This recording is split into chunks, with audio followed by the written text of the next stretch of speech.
Assalamualaikum warahmatullahi wabarakatuh.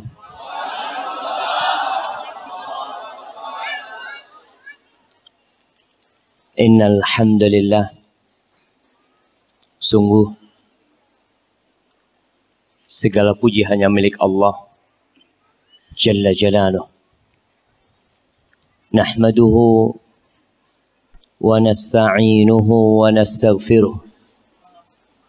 Kita senantiasa memuji dan memuja Allah karena hanya Dia yang pantas untuk dipuja dan dipuji.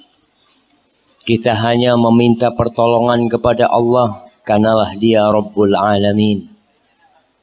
Dan kita memohon ampun atas dosa-dosa yang kita lakukan. Yang hampir setiap saat nikmat Allah turun kepada kita. Tapi yang terangkat dari kita adalah dosa-dosa kita. Wa na'udzu billahi min syururi anfusina wa sayyiati a'malina. Dan kita berlindung kepada Allah dari kejahatan jiwa kita. Yang senantiasa membisikkan keburukan. Memperdengarkan perkara-perkara yang dibenci oleh Allah Jalla Jalaluh. Allah mengatakan innan nafsa la'ammaratun bisu. Sungguh jiwa itu benar-benar memerintahkan kepada keburukan. Kepada siapa kita minta pertolongan? Ya, hanya kepada Allah. Sebagaimana kita berlindung dari kejahatan amal-amal kita, keburukan amal-amal kita. Man yahdillah fala mudhillalah, wa man yudlil fala hadiyalah.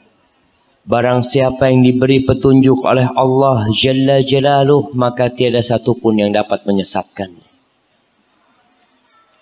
Sehingga jamaah, kita nih yang mendapatkan petunjuk dari Allah hendaklah mensyukuri nikmat yang Allah berikan. Kebanyakan manusia lebih banyak mensyukuri nikmat uang, nikmat harta, nikmat jabatan, nikmat kesehatan, tapi nikmat hidayah yang bakal menyelamatkan dia dari segala bencana di dunia dan akhirat, terkadang kita tidak mensyukurinya. Bahkan tidak sedikit di antara kita yang tidak bersyukur menjadi orang Islam. Kadangkala kita mendengar ada saudara-saudara kita yang pindah agama, yang murtad. Kenapa itu terjadi? Man yahdillah fala mudhillalah, wa man yudlil fala hadiyalah. Dan barang siapa yang disesatkan,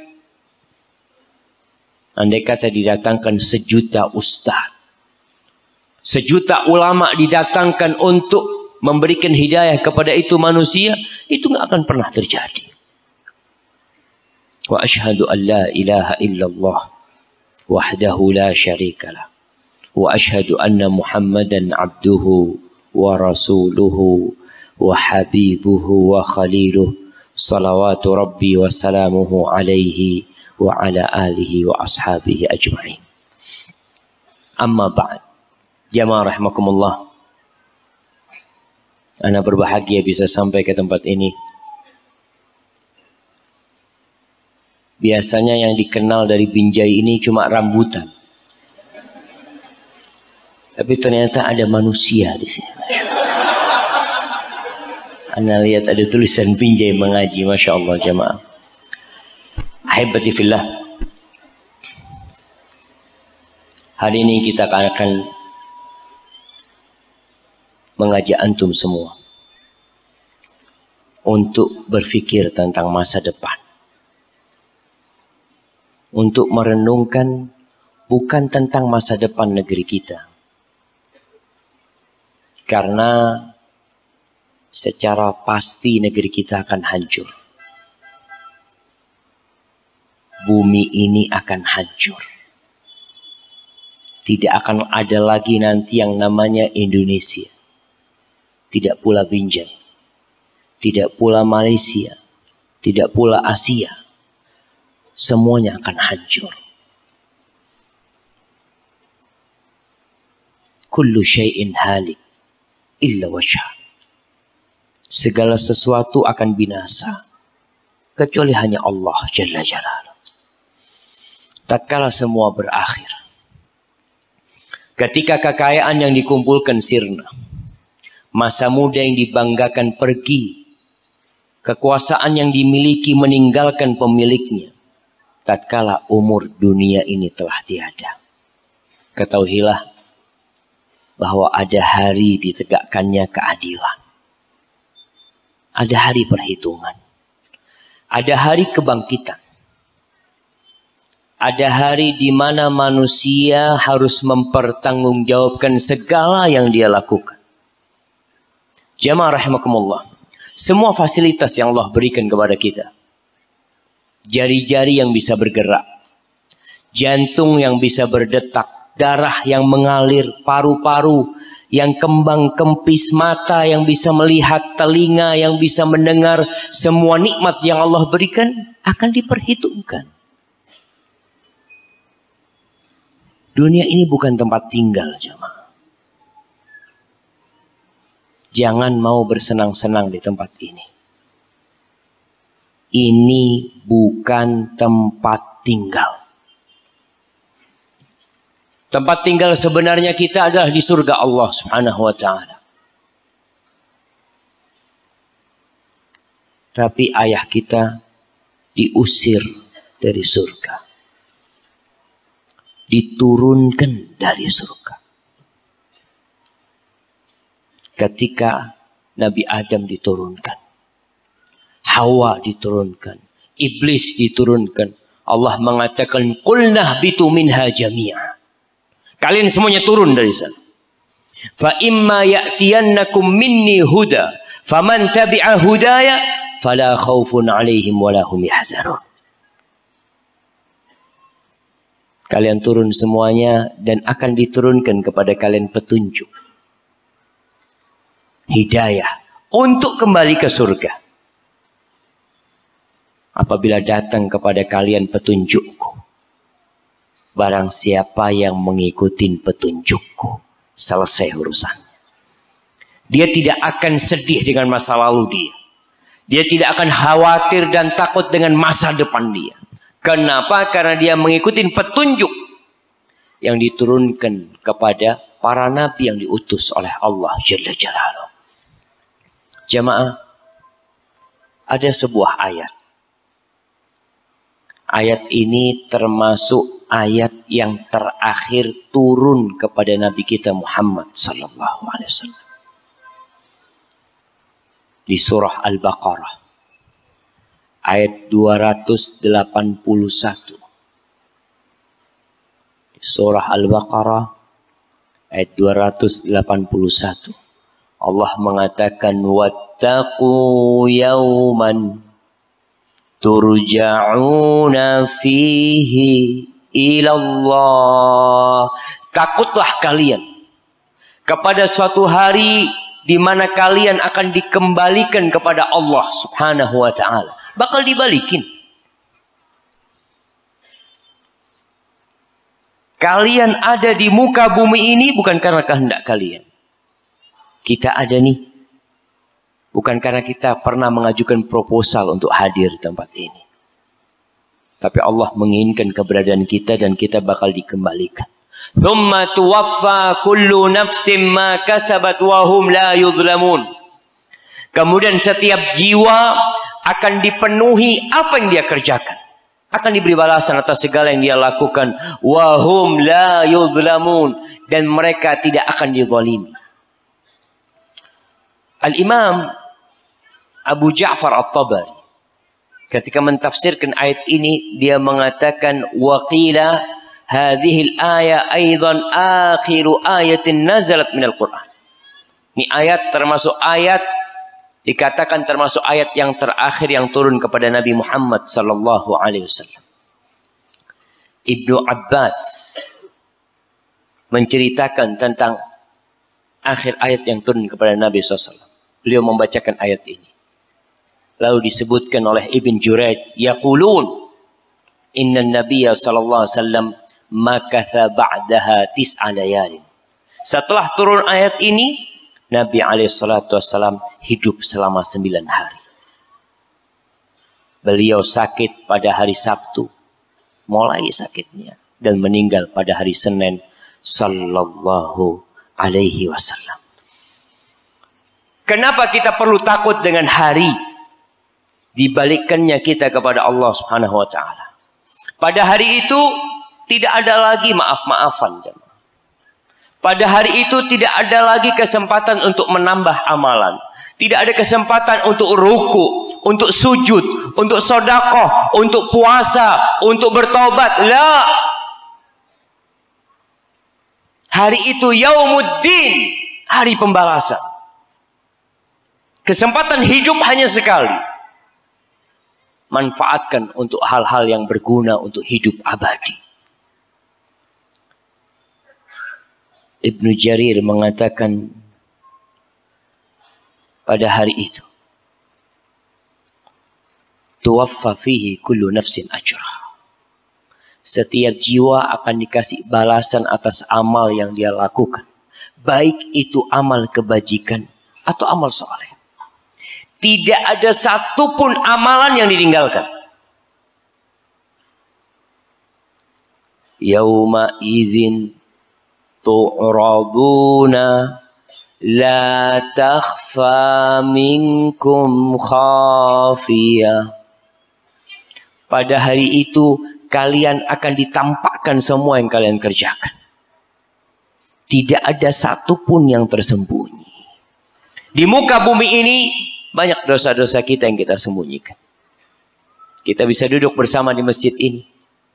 Tetangga kita tidak tahu kalau kita menyimpan dosa di hati kita. Iri, dengki, dendam. Dia tidak tahu kalau kita sedang suudzon sama Allah Jalla Jalaluhu. Dia tidak tahu kalau kita sedang menyimpan keraguan. Tapi pada hari itu semuanya akan ditampakkan. Kenapa Rasul Sallallahu Alaihi Wasallam membacakan ayat ini kepada para sahabatnya? Agar mereka bersiap-siap. Tapi kebanyakan kita nggak siap-siap. Ana mau tanya. Kalau ada pengumuman dari kepolisian. Disebutkan bahwa ada banjir yang sedang menuju ke Binjai. Atau ada angin puting beliung yang sedang menuju ke Binjai. Insya Allah 3 jam lagi sampai ke Binjai. Semua orang diperintahkan untuk mengungsi, untuk meninggalkan tempat ini. Adakah yang masih tinggal di dalam kota? Adakah yang mau menanti banjir bandang datang? Ada. Siapa mereka? Orang-orang gila. Orang-orang yang tidak waras. Bagaimana tatkala disampaikan kepada kita bahwa ada api neraka? Akan ada azab yang pedih yang menanti kita. Kemudian kita hidup santai saja. Masih tiduran. Masih ketawa-ketawa. Oleh karena itu Rasulullah Sallallahu Alaihi Wasallam mengatakan, "Lau ta'lamuna ma a'lam, la dhahiktum qalilan, wa la bakaitum katsiran, wa la ma taladzattum bin nisa'i 'alal furush."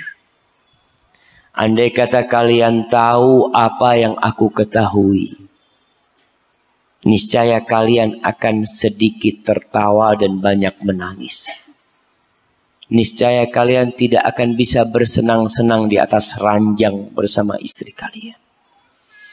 Allahu Akbar jamaah. Tapi kadangkala kita lupa. Sebagian berharap hidup abadi di tempat ini. Hidup selama-lamanya di muka bumi ini. Nggak ada yang abadi di tempat ini. Tunjukkan. Kalau kita bicara kekuasaan, kekuasaan siapa yang berlanjut sampai hari ini? Presiden pertama kita mati.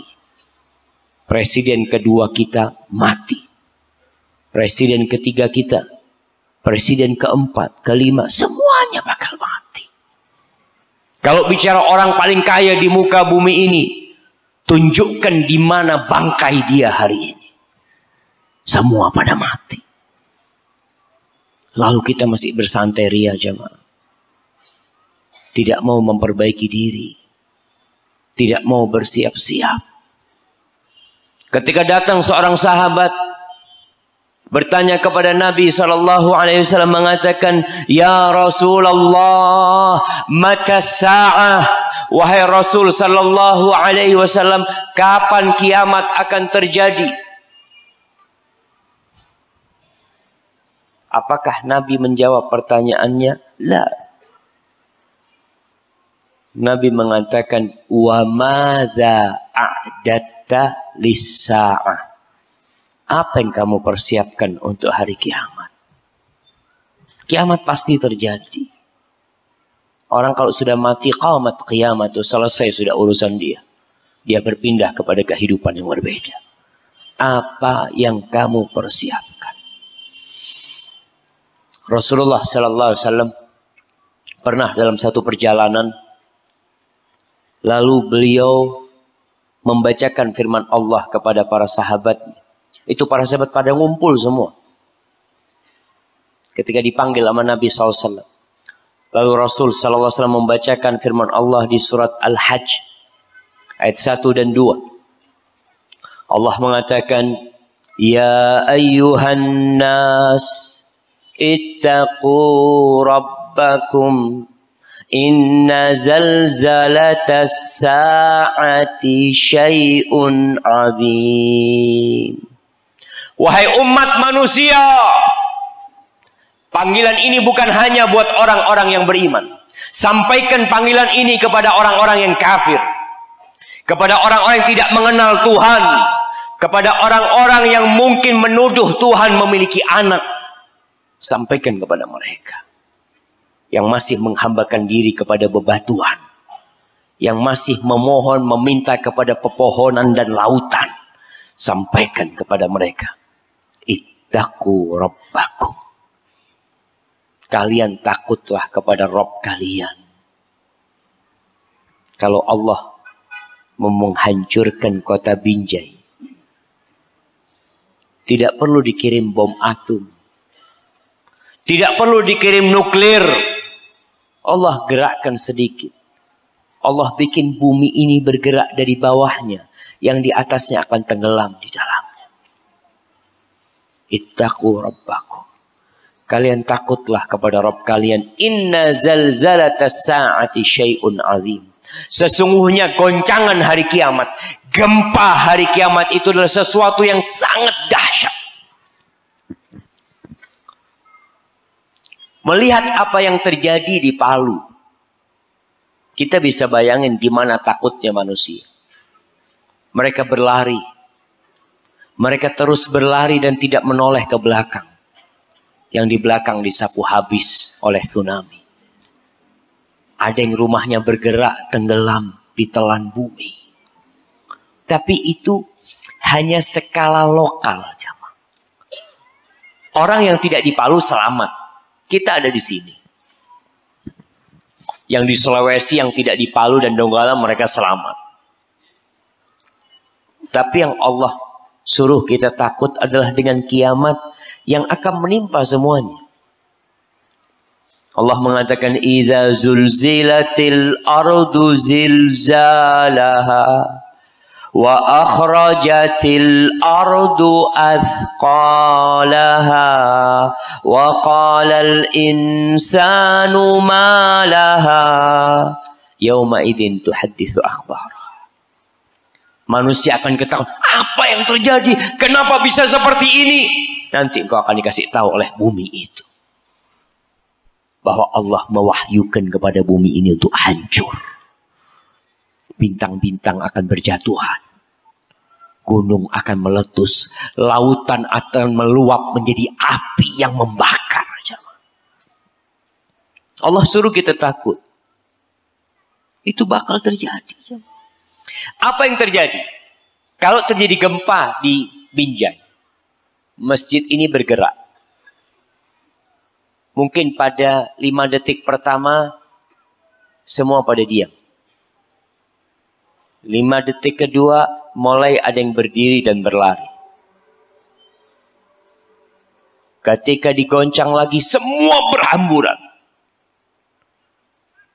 Tapi ternyata yang keluar ditelan oleh bumi. Yang di dalam tertimpa oleh bangunan ini. Allah mengatakan tentang hari itu. Yauma tarawunaha tadhalu kullu murdi'atin amma arda'at. Pada hari itu kalau engkau melihat wanita-wanita yang sedang menyusui anaknya ditinggalkan anaknya.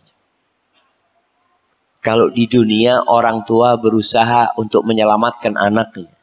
Terjadi gempa, orang tua masih berpikir menyelamatkan anaknya. Tapi pada hari itu tuh anak akan ditinggal oleh ibu. Wa tada'u kullu dhati hamlin hamlaha. Dan yang hamil menggugurkan janinnya. Wa taranna sukara. Orang pada hari itu engkau lihat seperti orang mabuk. Jalannya tidak karu-karuan. Mereka mau lari ke sana goyang, semuanya bergoyang. Wa ma hum bisukara. Kata Allah, mereka tidak dalam kondisi mabuk karena minuman. Walakinna adzaballahi syadid. Tapi karena azab Allah itu pedih, jamaah. Ahibati fillah, persiapkan untuk menghadapi hari itu. Kalau kita membaca Juz Amma. Juz Amma ini ada 37 ayat, 37 surat insyaAllah. Hampir semuanya turun di Mekah. Kecuali 3 ayat, 3 surat. Siapa yang mau nyebutkan? Anda kasih hadiah. Nah. Al-Bayyinah, An-Nasr, dan Al-Falaq. Kurang 1, bukan Al-Falaq. Tapi nggak apa-apa, anak kasih hadiah buat antum. Masya Allah. Nah, surat apa satunya? Masya Allah. Ishada. Surat apa satunya? Nggak boleh Ustaz jawab lah. Tadi Anda bacakan suratnya. Naam. Anda kasih hadiah buat Ustaznya. Sudah Masya Allah. Ahlan wa sahlan. Idza zulzilatil ardu zilzalah. Sisanya turun di Mekah. Ayat-ayat ini diturunkan di Mekah untuk menumbuhkan keimanan di diri orang-orang yang hidup pada masa itu. Beriman kepada Allah dan hari akhir. Antum coba baca. Dari awal amma yatasaalun 'anil naba'il 'adzim. Mereka pada bertanya tentang berita yang dahsyat.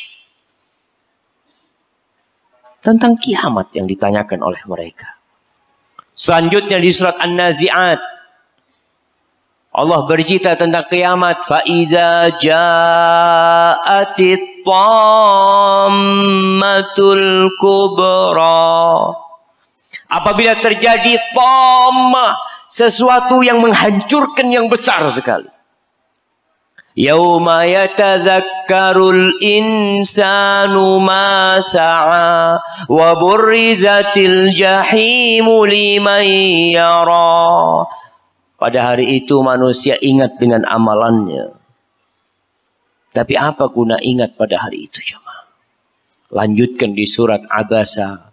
Allah menceritakan tentang فَإِذَا جَاءَتِ الصَّاخَّةُ يَوْمَ يَفِرُّ الْمَرْءُ مِنْ أَخِيهِ وَأُمِّهِ وَأَبِيهِ وَصَاحِبَتِهِ وَبَنِيهِ لِكُلِّ امْرِئٍ مِّنْهُمْ يَوْمَئِذٍ شَأْنٌ يُغْنِيهِ. Orang pada lari, meninggalkan keluarganya, meninggalkan ayahnya, meninggalkan anaknya, istrinya, ditinggal semuanya. Sekarang orang tua kalau kehilangan anaknya, dengar berita ada anak diculik, dia gendong anaknya, dia takut anaknya diculik. Pada hari itu engkau akan meninggalkan anak. Dan anakmu akan meninggalkan dirimu. Kemudian masuk ke surat At-Takwir. Idza syamsu kuwirat wa idza nujumu kadarat. Masuk ke surah Al-Infitar. Idza samaa'un fatarat. Masuk ke surah Al-Mutaffifin, masuk ke surah Al-Insyiqaq. Terus diceritakan tentang kiamat. Penjelasan bahwa bumi ini akan hancur. Rumah yang kau dirikan akan kau tinggalkan.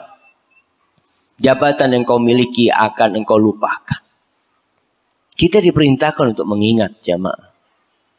Maka tolong perbanyak membaca juz amma. Berusaha untuk menghafal juz amma. Udah hafal, baca tafsirnya. Udah baca tafsirnya, baca lagi tafsirnya. Di sini kita lihat kenapa kok dianjurkan ketika sholat isya, maghrib isya itu yang dibaca itu surat-surat pendek. Oke, maghrib yang pendek. Dari wadduha ke bawah. Isya dari wadduha sampai amma yatasaalun. Diulangin lagi, imamnya baca lagi. Baca amma yatasaalun, baca lagi sabbihisma rabbikal a'la. Ketika sholat Jumat, diulang-ulangi itu sama imam. Sabbihisma rabbikal a'la. Diulang-ulangi hal ataka hadithul ghashiyah. Ketika ada orang yang membaca itu, kemudian didengar oleh sahabat mungkin. Atau oleh Nabi SAW, anda lupa. Apakah sudah datang berita kepadamu tentang al-ghashiyah, tentang kiamat? Yang mengatakan, iya, sudah sampai kepadaku berita tentang kiamat. Ketika orang mengingat kiamat, kecintaan dia kepada dunia tidak akan terlalu. Karena dia tahu akan ditinggalkan. Ahibati fillah, di surat Al-Fajr, Allah menceritakan di ayat 21. 23. Kalla iza dukkatil ardu dakkan dakka. Janganlah berbuat demikian kalian. Jadilah orang yang baik. Berusaha untuk sadar. Apabila bumi digoncangkan berturut-turut. Goncangkan lagi, digoncangkan lagi. Wallahi jamaah, ketika anak ke Lombok, ya, untuk berkunjung. Setelah kejadian gempa itu, siang hari itu, ana diajak ke sebuah villa sama rombongan relawan yang ada. Mereka ingin menghormati ustadznya. Ustadz tidur di dalam ustadz. Oh, kamarnya bagus ya. Yang lainnya tidur di luar. Ana tidur sebentar gempa. Yang enak yang di luar apa yang di dalam? Yang di luar. Ana ngomong, oh, ternyata mereka membolimi ustadznya. Taruh di dalam sana. Wallahi itu gempa terjadi jamaah. Ana rasakan. Ana baru pertama merasakan gempa sekeras itu. Gempa itu sudah selesai. Suara di luar rame. Dan masih ada keramaian, tahu-tahu suara itu hilang. Pertanda gempanya udah selesai. Tapi ana di atas ranjang itu masih merasakan gerakan. Ana rasakan ternyata jantung ana yang bergerak. Wallahi jamaah. Antum akan rasakan rasa takut itu. Allah nyuruh kita takut. Kalau ada yang, oh ana nggak takut sama gempa. Allah mengirim itu, wa ma arsalna bil ayati illa takhwifa.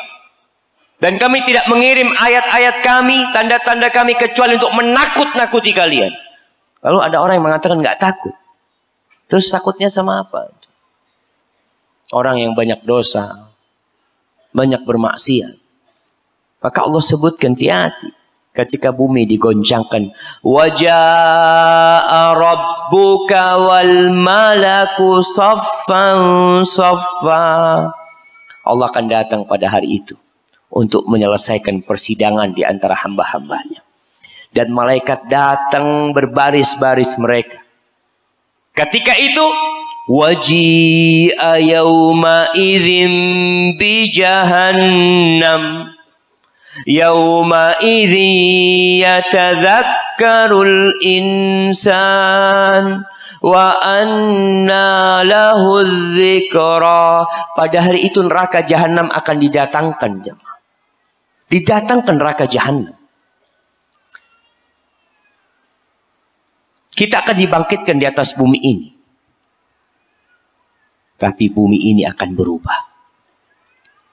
Manusia akan bermunculan dari kuburannya seperti benih. Ya, kalau antum melihat benih kacang yang tumbuh, akan keluar seperti itu dari kuburannya manusia. Kemudian berjalan menuju tempat persidangan. Belum ada neraka jahanam. Sudah diciptakan tapi belum didatangkan. Setelah mereka ada di situ, itu neraka jahanam didatangkan.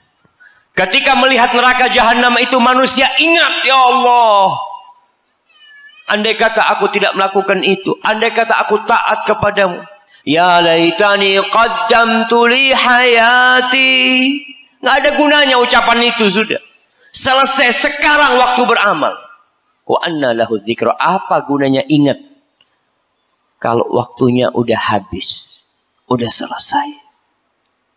Rasulullah sallallahu alaihi wasallam mengatakan dalam hadis riwayat Muslim tentang dihadirkannya neraka jahanam ini, yu'ta bi jahannam yauma idzin laha 70,000 zimam, ma'a kulli zimamin 70,000 malak yajurruna. Neraka jahanam akan didatangkan pada waktu itu memiliki 70.000 tali kekang. Hidup neraka itu jemaah. Berteriak-teriak, ada suara di sana. Suara yang menggelegar. 70.000 tali kekang. Antum bisa bayangin. 70.000 kali kekang. Besarnya tali kekang ini. Dengan setiap satu tali kekang itu, 70,000 malak. Ada 70.000 malaikat yang menggeretnya. Yang menggeret neraka jahanam itu 4.900 juta malaikat.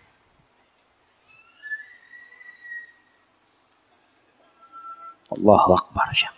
Penduduk Indonesia berapa jumlahnya? 250 juta. Asia berapa jumlahnya? Bayangkan, itu yang menyeret neraka jahanam dari besarnya. Diseret, didatangkan. Na'udzubillahi minan nar. Jamaah rahimakumullah. Rasulullah sallallahu alaihi wasallam ingin memberikan gambaran kepada kita tentang kenikmatan dunia ini dibandingkan dengan neraka jahanam. Dalam hadis riwayat Muslim dari Anas bin Malik radhiyallahu taala anhu, Rasulullah sallallahu alaihi wasallam mengatakan, yu'ta bi an'ami ahli dunya min ahli nar yaumil qiyamah. Akan didatangkan pada hari itu orang yang hidupnya paling nikmat di dunia. Antum silahkan bayangkan siapa orang yang hidupnya paling nikmat di dunia ini. Akan didatangkan dia. Dan dia divonis sebagai penghuni neraka. Fayuqal ighmisuhu fin nari ghamsah. Fayughmasu fiha. Lalu dikatakan celup orang ini. Celup orang ini satu celupan. Satu celupan. Maka dicelupkan satu celupan orang ini. Setelah keluar dari celupan api neraka jahanam, na'udzubillahi minan nar. Thumma yuqalu lahu, ya ibna Adam, hal ra'aita khairan qat? Wahai anak Adam, orang yang paling nikmat hidupnya di dunia,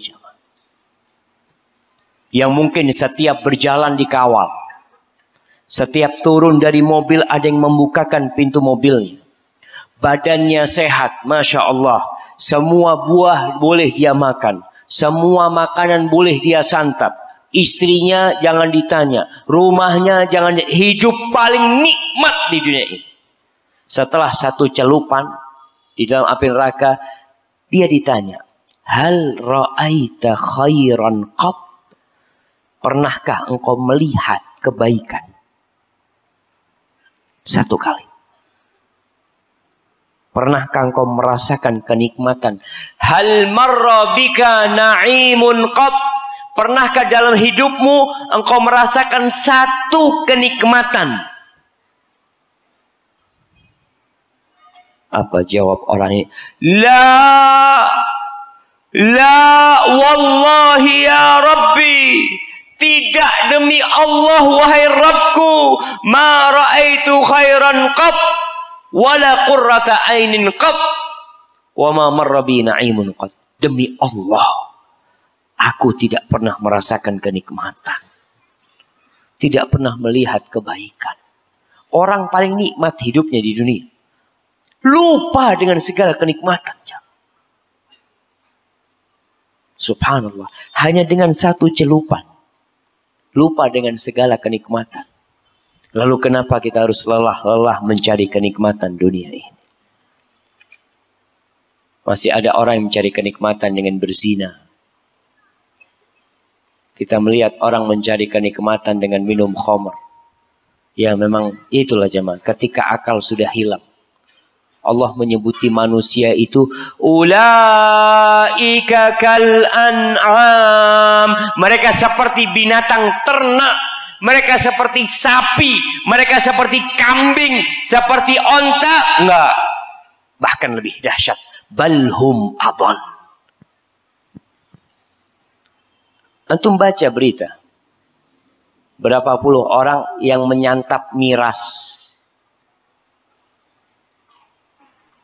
Miras, apa istilahnya?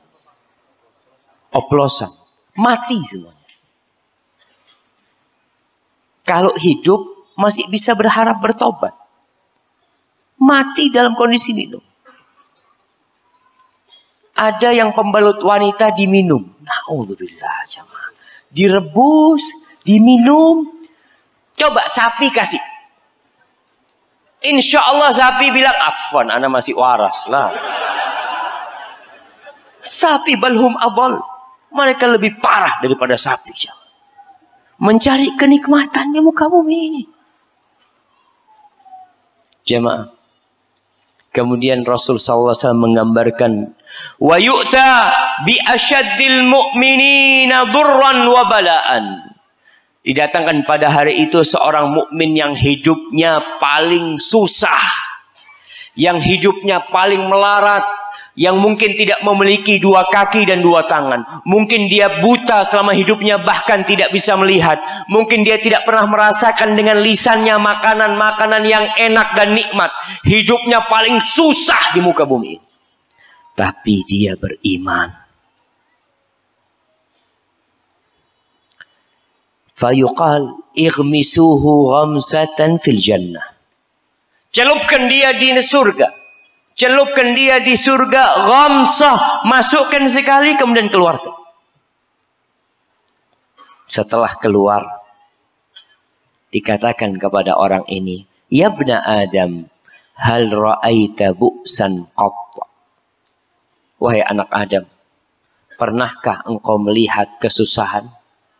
Sekali. Pernahkah hidupmu melarat? Sekali. Hal marra bika syiddatun qad? Fayaqul la wallahi ya rabbi marra bi bu'sun qad wala ra'aitu syiddatan qad. Enggak ya Allah, enggak pernah aku merasakan kesusahan. Ngelihat aja enggak pernah. Apalagi merasakan. Ghamsah jamaah. Jadi ketika antum hidup susah di muka bumi ini, yang menjadi target antum adalah surga. Ketika antum hidup berbahagia di tempat ini, yang antum ingat surga dan neraka. Kenikmatan ini dengan sekali celup antum akan lupa jamaah. Jangan itu jamaah. Kalau kita lihat saudara-saudara kita yang di Palu, tatkala terjadi gempa, rumah mereka hancur semuanya. Sebagian jasad itu membusuk di sana jamaah. Merusak. Itu di dunia. Bagaimana nanti di akhirat? Ahibati fillah. Al-Imam Bukhari radhiyallahu ta'ala meriwayatkan hadis dari Aisyah radhiyallahu ta'ala anha menceritakan tentang bagaimana hisab. Aisyah berkata, kuntu la asma'u syai'an la a'rifuhu illa raja'tu fihi hatta a'rifahu. Tidak pernah aku itu mendengarkan sesuatu yang aku nggak ngerti kecuali aku menanyakan sehingga aku jadi ngerti. Wa inna nabiyya sallallahu alaihi wasallam qala, Sesungguhnya Nabi SAW pernah bersabda mengatakan, laisa ahadun yuhasab illa udzib. Ketika manusia keluar dari kuburnya, telanjang. Allahu Akbar jamaah. Hari ini kita berbangga dengan pakaian kita. Dengan indahnya, mahalnya pakaian kita. Dengan sandal yang kita beli. Dengan mungkin cincin yang ada di jemari kita. Mungkin dengan jam yang kita pakai. Mungkin dengan kacamata yang ada di mata kita. Mungkin dengan pernik yang ada di tubuh kita. Perempuan dengan kerudungnya. Perempuan dengan abayanya. Perempuan dengan tasnya. Tapi ingat ketika dibangkitkan dari kuburnya. Akan keluar dari kuburnya. Uratan. Ghurlan buhma. Dalam kondisi telanjang. Gak bawa apa-apa.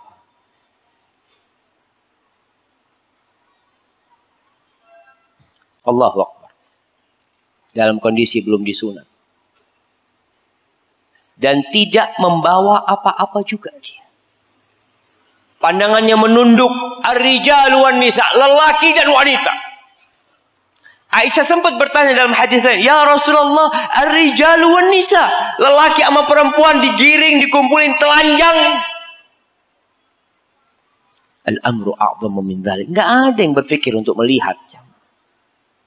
Orang melihat dirinya sendiri yang penuh dengan dosa. Digiring dan dia tidak pernah tahu apakah masuk surga atau masuk neraka. Kemudian setelah itu matahari akan mendekat. Qadra mil. Sejauh 1 mil. Kemudian manusia tenggelam dalam keringat mereka. Biqadri amali. Ingat. Biqadri amali. Kehidupan akhirat itu dengan kadar amalan. Kalau di dunia bukan kadar amalan. Ada orang nggak pernah sholat, masya Allah Ustaz, sukses. Ada orang minum khamr, berzina, masya Allah, rumahnya 5, perusahaannya besar. Jadi ingat pembagian rizki di muka bumi ini bukan atas dasar amalan. Karena terjadi kadang-kala jamaah, ya sebagian orang mungkin bergurau. Ketika lagi antri makan bersama, mereka ambil ternyata temannya dapat daging yang besar.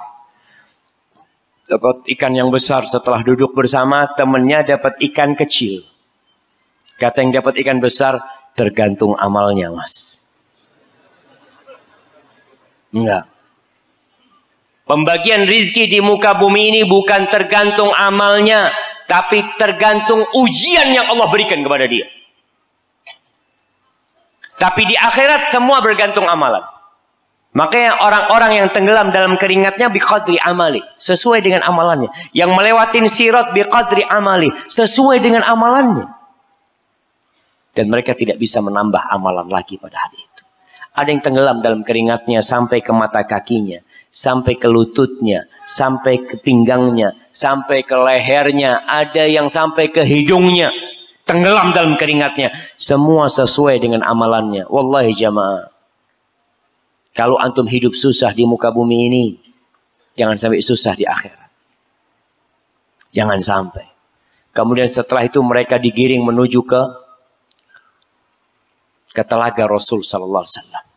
Diperkenankan untuk minum di telaga Nabi sallallahu alaihi wasallam. Tapi ingat ada orang-orang yang tidak boleh minum dari telaga Rasulullah sallallahu alaihi wasallam. Baginda Nabi kita mengatakan ana faratukum fil haud. Aku menanti kalian di telaga. Wala yudhadunna rijalun min ummati.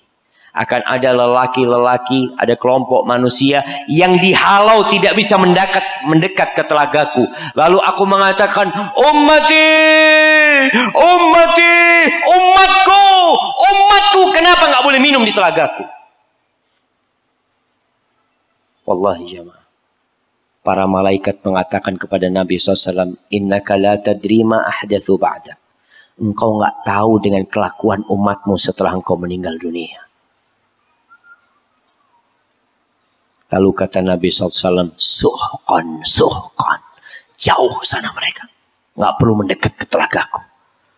Awalnya beliau membela sallallahu alaihi wasallam, tapi ketika mengetahui kelakuan umatnya, beliau mengatakan jauhlah, jauhlah mereka. Ahibati fillah, kemudian nanti mereka akan dihisab. Akan ada perhitungan. Akan ada pertanyaan-pertanyaan yang dilontarkan. Rasulullah SAW mengatakan tidak ada seorang pun yang dihisab melainkan dia akan diazab. Faqultu ya Rasulullah.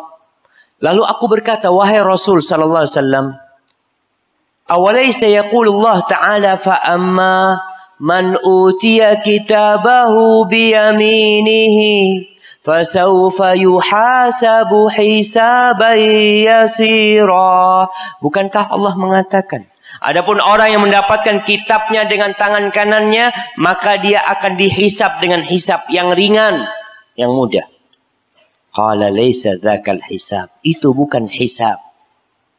Hisab yang ringan itu bukan hisab. Innama dzalikal ard.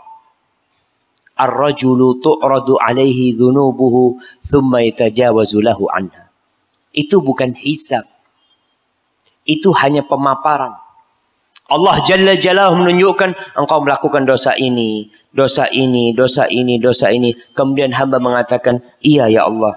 Iya ya Allah, aku lakukan itu semua. Setelah selesai, Allah mengatakan, aku ampuni engkau. Walakin man nuqishal hisab halak. Tapi orang yang diajak sama Allah untuk diskusi tentang hisabnya, pertanyaan-pertanyaan, kenapa engkau melakukan itu? Terus untuk apa? Terus kemana? Halak. Dia akan hancur. Tapi ada manusia-manusia yang masuk surga tanpa hisab, tanpa azab. Semoga Allah menjadikan kita termasuk dari mereka. Ibnu Hibban meriwayatkan hadis dari Aisyah radhiyallahu taala anha. Dia mengatakan, sami'tu an-nabiyya sallallahu alaihi wasallam yaqul. Aku mendengar Nabi sallallahu alaihi wasallam bersabda, Allahumma hasibni hisaban yasira. Ya Allah, hisablah aku dengan hisab yang mudah. Faqultu ya Nabi Allah, mal hisabul yasir. Wahai Nabi Allah, apa hisab yang ringan itu kayak apa? Qala an yanzura fi sayyiati. Allah melihat di dosa-dosa orang ini, wa yatajawaz lahu anha. Kemudian Allah mengampuni dosa-dosanya. Dan sekali lagi, orang yang diajak diskusi tentang hisabnya, dia akan sirna. Maka mohonlah kepada Allah agar Allah memberikan hisab yang mudah. Jamaah rahimakumullah.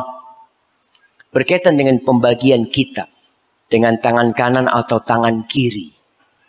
Allah mengatakan, fa'amma man utiya kitabahu biyaminihi fayaqulu ha'umuqra'u kitabiyah. Inni dhanantu anni mulaqin hisabiyah. Adapun orang yang mendapatkan kitabnya dengan tangan kanannya, tatkala rapot itu dibagi, orang yang mendapatkan kitab dengan tangan kanannya, fayaqulu ha umqra'u kitabiyah, dia akan kembali kepada keluarganya, kepada sahib-sahibnya, kepada umat manusia di padang mahsyar mengatakan, iqra'u kitabiyah, kalian baca kitabku ini. Baca kitabku ini kalian. Kenapa dia melakukan itu? Orang ini mengatakan, inni dhanantu anni mulaqin hisabiyah. Aku yakin kalau aku akan dihisab. Aku yakin kalau segala amalanku di muka bumi akan diperhitungkan. Wallahi jamaah, kita lihat sekarang. Kita sholat ke masjid, capek meninggalkan rumah. Sampai ke masjid, bacaan imamnya lama. Sampai kaki kita capek. Pulang dapat apa kita? Dapat duit? Nggak ada. Kita dapat lelah. Orang yang bangun malam, jam 3 malam, dia telah bangkit dari tidurnya, menghamparkan sejadahnya, bermunajat sampai azan dikumandangkan. Dapat apa dia di dunia ini? Apakah rumahnya semakin besar? Jabatannya semakin tinggi? Dia tahu anak beramal bukan untuk mendapatkan itu. Kenapa mereka berangkat haji? 50 juta. Ada yang berangkat haji 150 juta. Ada yang berangkat haji 250 juta. Pulang haji dapat apa? Ada yang bangun masjid. Ada yang ngaspal jalan. Dapat apa? Yang ada duitnya keluar. Tapi dia mengatakan, inni dhanantu anni mulaqin hisabiyah. Aku yakin kalau aku akan dihisab. Karena sejatinya jemaah, pelaku-pelaku dosa Allah mengatakan, innal ladzina ajramu kanu minal ladzina amanu yadhhakun wa idza marru bihim yataghamazun wa idza inqalabu ila ahlihim inqalabu fakihin. Tuh, pelaku-pelaku dosa ini kalau melihat orang beriman, orang taat kepada Allah, berangkat ke masjid, baca Quran, memohon kepada Allah, berdoa, yakin dengan hari kiamat, mereka menertawakan orang yang beriman. Kok percaya sama ramalan adanya kiamat? Kok percaya? Diketawain jemaah. Tapi orang yang beriman yakin. Gimana kita nggak yakin? Bapak kita mati, nenek kita mati, kakek kita mati. Orang-orang boleh mati. Dan belum ditegakkan keadilan di muka bumi ini kepada mereka. Selesai kehidupan. Maka orang yang yakin, fahuwa fi 'ishatir radiyah, fi jannatin 'aliyah, qutufuha daniyah, kulu washrabu hani'a bima aslaftum fil ayyamil khaliyah. Dikatakan kepada mereka, silahkan kalian makan, silahkan kalian menikmati apa saja yang ada di sini. Nggak ada yang terlarang. Disebabkan apa yang kalian amalkan di kehidupan-kehidupan yang lalu. Wa amma man utiya kitabahu bishimalihi fayaqul ya laitani lam uta kitabiyah. Adapun yang mendapatkan kitab dengan tangan kirinya, dia ambil tuh kitab, terpaksa dia pegang itu kitab dengan tangan kirinya, di balik punggungnya dia mengatakan ya laitani lam uta kitabiyah. Andai kata aku nggak tahu, nggak mendapatkan kitabku ini. Walam adri ma hisabiyah. Dan aku tidak tahu dengan isi hisabku ini. Ya laitaha kanatul qadiyah. Di sini mereka berharap kematian itu menyelesaikan segala-galanya. Mati selesai, nggak akan ada hari kebangkitan. Ya laitaha kanatil qadiyah. Ma aghna anni maliyah, halaka anni sultaniyah. Nggak berguna buat aku hartaku. Pagi sampai malam cari harta, malam sampai subuh cari harta, terus berebut kekuasaan, hartanya nggak berguna. Kekuasaannya nggak ada manfaatnya. Kalau di dunia kita lihat, harta berguna di dunia. Antum mau punya rumah di surga bisa, bangun masjid. Di dunia kita lihat, kenapa KPK nggak berhenti kerja? Karena harta masih berguna untuk sogok sana, sogok sini. Seorang di penjara atau mau divonis penjara, dia bisa bayar. Kasih 5 miliar, 10 miliar, 200 miliar, 1 triliun, bisa berguna. Tapi pada hari kiamat, ma aghna anni maliyah. Innal ladzina kafaru wa matu wa hum kuffar, falan yuqbala min ahadihim mil'ul ardi dhahaban walau iftada bih. Sesungguhnya orang kafir yang mati dalam kondisi kafir, kalau mereka datang pada hari kiamat ingin menebus dirinya. Ingat, di dunia masih berguna hartamu. Tapi pada hari kiamat, kalau engkau membawa sepenuh bumi ini emas, bukan hanya emas di Freeport, tapi sepenuh bumi ini emas, nggak bakal diterima. Nggak bakalan diterima. Antum mau presiden, antum mau raja, antum mau gubernur. Nih, kalau sudah dapat kitab dengan tangan kirinya, ma aghna anni maliya, halaka anni sultaniya, khudhuhu faghulluh, thumma al-jahim salluh, thumma fi silsilatin dar'uha 70 dhira'an faslukuh. A'udzubillah, dilemparkan ke dalam api neraka, dibelenggu, dirantai mulutnya sampai dimasukkan ke dalam api neraka. Ahibati fillah, siapkan jawaban untuk pertanyaan yang akan ditanyakan. Anak-anak ketika mau ujian, kemarin ujian PNS. Ada yang ikut di sini? Siapa yang ikut anak kasih hadiah? Nah, Masya Allah. Berdiri antum. Ada 2 orang, kirim. Nah, kirim ke belakang sana. Masya Allah. Nah, Masya Allah. Ada di sini. Masya Allah. Baik, yang paling dekat. Belakang sana. Ana mau tanya sama yang paling dekat. Masya Allah. Yang angkat tangan telat nggak dapat. Itu tuh yang berdiri tuh. Nah, mana yang dapat? Berdiri antum dulu. Ujiannya sulit apa mudah? Lumayan sulit. Lebih sulit masuk surga apa masuk jadi PNS? Kalau masuk surga pertanyaannya kan udah siap. Kalau PNS kan antum nggak tahu apa pertanyaannya. Kalau antum tahu pertanyaannya, kira-kira bisa jawab nggak? Gimana?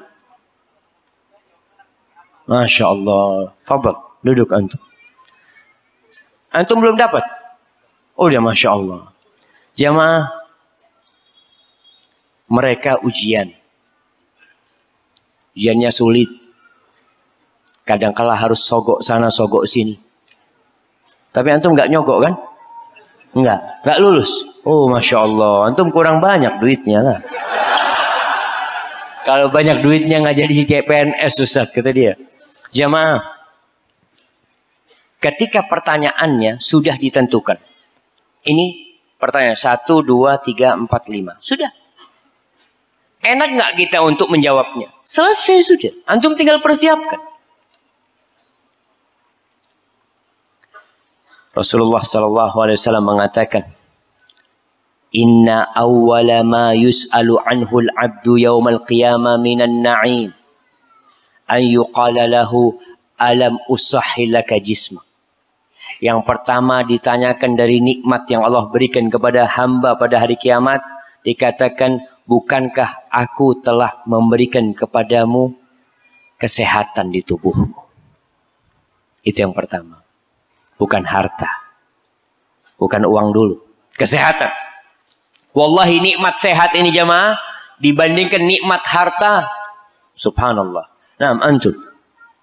Berdiri. Masya Allah. Ana mau kasih hadiah buat antum. Kasihkan kepada dia. Tunggu, jangan duduk. Mau ditanya. Pertanyaannya. Antum mau dikasih duit 10 miliar? Mau? Tapi stroke sebagian tubuh antum. Mau antum nggak punya uang tapi sehat? Masya Allah. Tapi sehat punya uang lebih enak. Masya Allah. Fadal ijlis habibi. Wallahi jamaah. Kalau antum bayangkan nikmat sehat yang ada pada diri kita, ini jauh lebih berharga daripada duit 10 miliar. 200 miliar, 1 triliun. Antum dikasih duit 1 triliun tapi buta. Apa kata antum? Enggak lah. Ana enggak punya duit tapi bisa melihat lebih nikmat. Maka ini yang pertama ditanya. Bukankah aku telah memberikan kesehatan kepadamu? Buat apa tuh kesehatan? Sebagian orang Masya Allah kasih sehat, badannya digunakan untuk ikut lari maraton. Berapa kilo? Ada yang pernah ikut lari maraton? Nah, Masya Allah, ini kasih hadiah antum. Berdiri antum. Nah, berapa kilo? Berapa? 200 kilo. Maraton 200 kilo, matilah antum. Hah? Berapa? Ya bukan maraton 200 meter lah. Tapi udah kasih hadiah nggak boleh balik hadiahnya jamaah. Jamaah, maraton ini bukan 200 meter. Sampai 40 kilo. Siapa yang pernah ikut 40 kilo? 40 kilo. Masya Allah, nak kasih hadiah yang besar buat antum, kirim ke belakang jamaah. Berdiri antum. Masya Allah.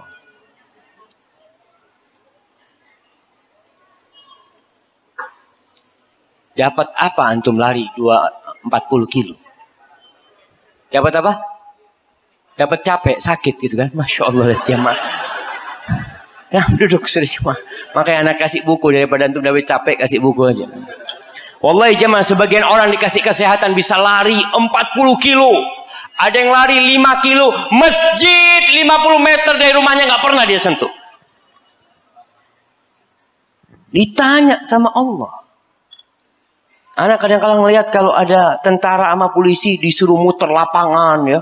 Masya Allah, siang-siang itu dikerjakan jamaah. Panggilan hayya ala sholah ke masjid, nggak datang ke masjid.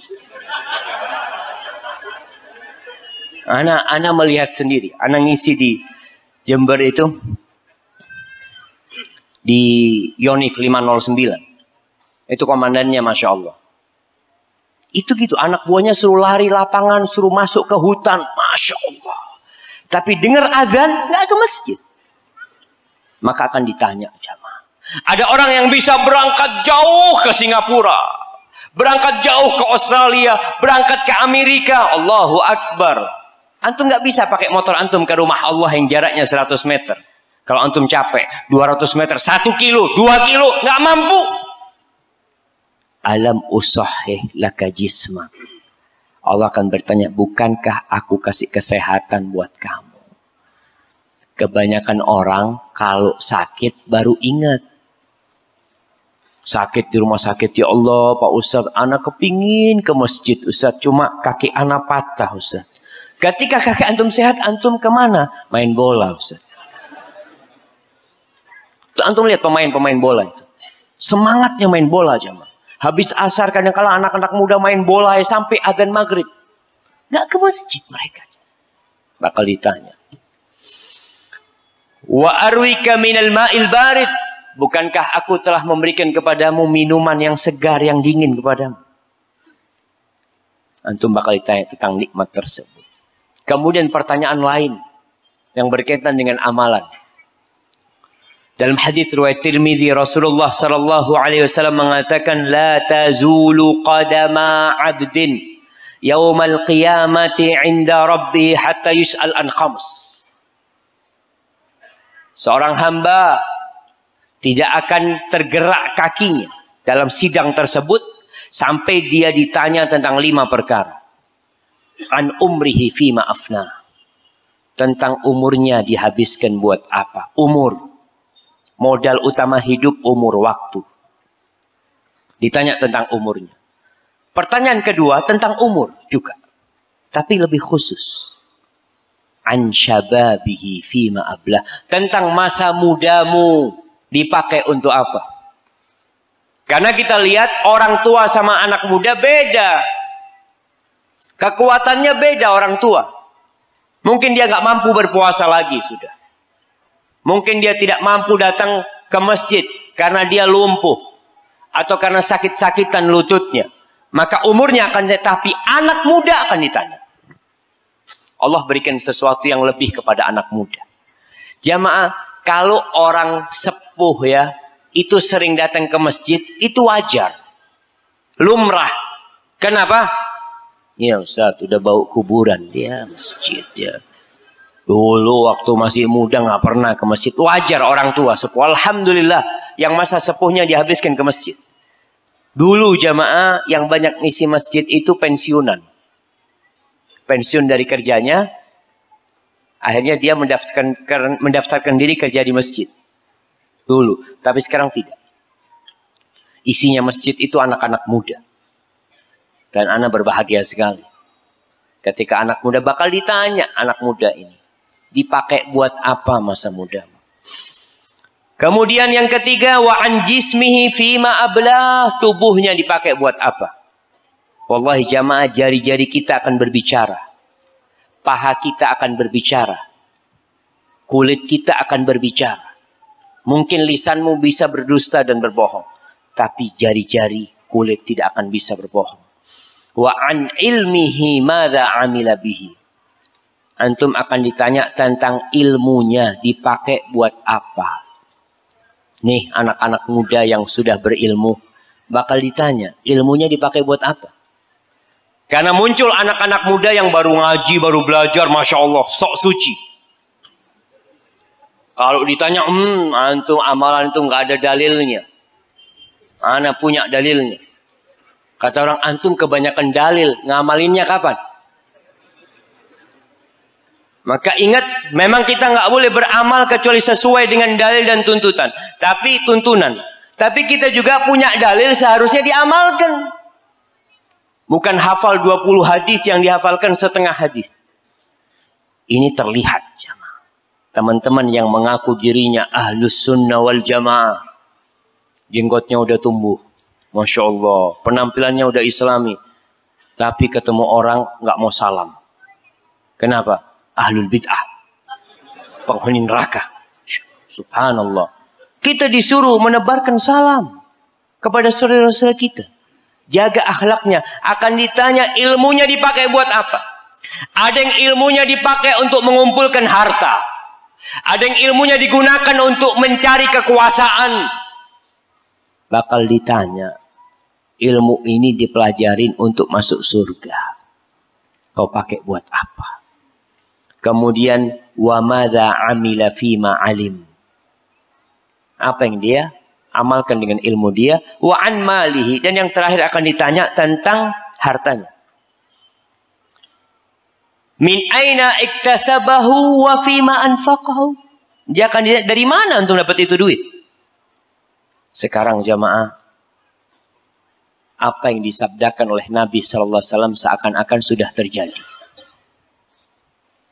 Ya'ti 'alan nasi zamanun la yubalil mar'u amin halalin iktasabahu amin haram. Akan saya katakan satu masa orang nggak peduli hartanya dapat dari mana, dari yang halal atau dari yang haram. Hati-hati antum. Daging mana saja yang tumbuh dari yang haram, neraka tempatnya. Kalau kita lihat di negeri kita riba, dosa riba ini jamaah. Na'udzubillah min dzalik. Di kampung-kampung, Anda nggak tahu di tempat ini. Masih adakah di sini, di tempat kita tuh namanya bank harian. Yang kalau pagi hari bawa kitab dia. Datang ke rumah-rumah kampungnya. Masih ada. Bank apa? 10-2. Apa 10-2? Nah, ada bank 10-2. Apa? Bank berjalan. Kita lihat di kampung-kampung. Mereka datang tiap pagi. Assalamualaikum. Waalaikumsalam. Masya Allah. Bayar berapa hari ini? Masya Allah. Apa enggak tahu tentang dosa riba? Dirhamun riba. Ya'kuluhu ar-rajul wa huwa ya'lamuhu asyaddu min 36 zanya. Satu dirham riba yang dimakan. Dalam kondisi orang itu tahu itu riba, itu lebih parah dari 36 kali berzina. Jamaah. Jangan diremehkan dosa riba. Oh enggak Ustaz, alhamdulillah Ustaz. Anak kan saling ridho sama dia Ustaz. Yang murka Allah. Antum saling ridho, yang murka Allah. Gara-gara antum ridho dengan yang haram. Senang dengan yang haram. Allah mengatakan wa ahallallahu al-bai' wa harrama riba. Allah menghalalkan jual beli dan mengharamkan riba. Antum ridho? Hati-hati jemaah. Dosa riba ini termasuk dosa yang merajalela dan dianggap biasa. Ana berulang kali dalam kajian Ana mengingatkan tentang pertanyaan ini, antum akan ditanya. Motornya riba. Mobilnya riba. Rumahnya riba. Biasanya tuh sebagian orang ketika jadi pegawai negeri atau SK-nya turun, SK-nya itu langsung disekolahkan sama dia. Sekolah lagi untuk dapat riba. Maka hati-hati jemaah. Pelajarin ilmu agama ini. Ketahui mana yang halal dan mana yang haram. Wa fima anfaqah. Kalau sudah dapat, kemana engkau infakkan?